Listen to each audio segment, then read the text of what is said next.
दुनिया भर में आज विश्व आर्द्रभूमि दिवस यानी विश्व वेटलैंड दिवस मनाया जा रहा है। पहली बार यह 1997 में मनाया गया था। इस बार दिवस की थीम वेटलैंड रिस्टोरेशन रखी गई है। पेश है एक रिपोर्ट। दुनिया भर में 2 फरवरी विश्व आर्द्रभूमि दिवस के रूप में मनाया जाता है। विश्व आर्द्रभूमि दिवस मनाने का उद्देश्य वैश्विक जागरूकता को बढ़ावा देना है। आज हम जयपुर से करीब 40 किलोमीटर दूर चाकसू स्थित इस तालाब पर खड़े हैं, जहां पर पशु पक्षियों की चहचहाट आपको देखने को मिल जाएगी। साथ ही नम भूमि यानी वेटलैंड वाला एरिया में वनस्पतियां भी काफ़ी संख्या में देखने को मिल जाएगी। तो ज़रूरत है हमें इन पशु पक्षियों और वनस्पतियों को बचाने की, इनके संरक्षण की। 1971 में अंतर्राष्ट्रीय महत्व के वेटलैंड्स पर रामसर कन्वेंशन पर हस्ताक्षर करने के उपलक्ष्य में हर साल आज ही के दिन 2 फरवरी को विश्व वेटलैंड्स दिवस यानी WWD मनाया जाता है। भारत के 23 राज्य और केंद्र शासित प्रदेश में अब तक 75 वेटलैंड्स को रामसर स्थलों के रूप में घोषित किया जा चुका है। इस दिवस की थीम इस बार वेटलैंड रिस्टोरेशन है। पारिस्थितिक संतुलन को मेंटेन करने के लिए इन नम भूमियों का एक बहुत बड़ा योगदान है। रामसर कन्वेंशन जब बना था 1970s में, उस टाइम मात्र माइग्रेटरी वाटरफाउल के एंगल से रामसर साइट्स डिक्लेयर्ड हुआ करता था। उस टाइम अंडरस्टैंडिंग भी कम था। तो पहला दौर में केलादेव घना, सांबर लेक, चिलिका, ऐसे कई जगह को रामसर साइट डिक्लेयर किया गया। पिछले 3-4 दशक में समझ विज्ञान दोनों में विवर्तन हुआ है, लोगों का जानकारी ज़्यादा बढ़ा है। आज की तारीख में जो नए रामसर साइट्स हैं वो केवल मात्र माइग्रेटरी वाटरफॉल चिड़ियों के लिए नहीं होता है, और दूसरे इकोलॉजिकल कारणों से भी रामसर साइट डिक्लेयर किया जाता है।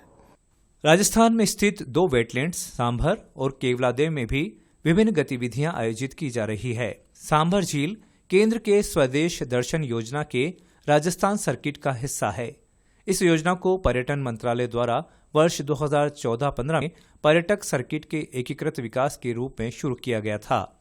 यह झील जयपुर से लगभग 80 किलोमीटर दूर पूर्व मध्य राजस्थान में स्थित है। यह भारत की सबसे बड़ी अंतर्देशीय नमक झील है, जो अरावली रेंज के गर्त को दर्शाती है। इस झील को वर्ष 1990 में रामसर कन्वेंशन के तहत अंतर्राष्ट्रीय महत्व की एक आर्द्र भूमि घोषित किया गया है। इस बारे में यह कि मतलब इसमें नमी ज़्यादा होती है जी, जो नमी के हिसाब से तो पशु पक्षी भी अच्छी तरह यहाँ रह जाते हैं, और जैसे यहाँ की नमी से आसपास भी पैदावारी होती है। केवलादेव राष्ट्रीय उद्यान भरतपुर का सर्वाधिक प्रसिद्ध पर्यटन आकर्षण है।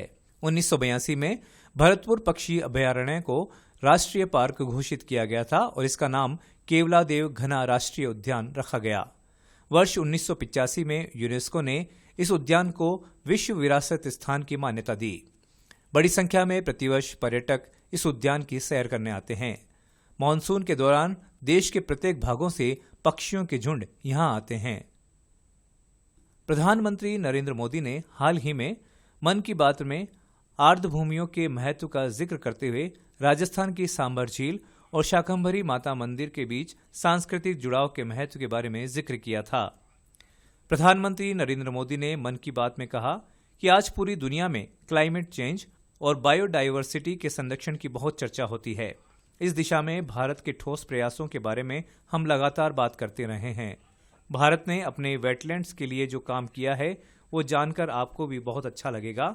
हमारे देश में अब रामसर साइट्स की कुल संख्या 75 हो गई है, जबकि 2014 से पहले देश में सिर्फ 26 रामसर साइट्स थीं। इसके लिए स्थानीय समुदाय बधाई के पात्र हैं, जिन्होंने इस बायोडाइवर्सिटी को संजो कर रखा है। ये प्रकृति के साथ सद्भाव पूर्वक रहने की हमारी सदियों पुरानी संस्कृति और परंपरा का भी सम्मान है। अपने बजट भाषण में वित्त मंत्री निर्मला सीतारमण ने आर्द्र भूमि की जैव विविधता और आय सृजन में महती भूमिका को देखते हुए अमृत धरोहर योजना के तहत इनके संवर्धन की बात कही है। आर्द्र दिवस मनाने की सार्थकता तभी सही साबित होगी जब हम इस भूमि का संरक्षण कर सकें और इसका संवर्धन कर सकें। हमारे प्रधानमंत्री माननीय श्री नरेंद्र मोदी जी ने भी इस ओर विशेष प्रयास किए हैं।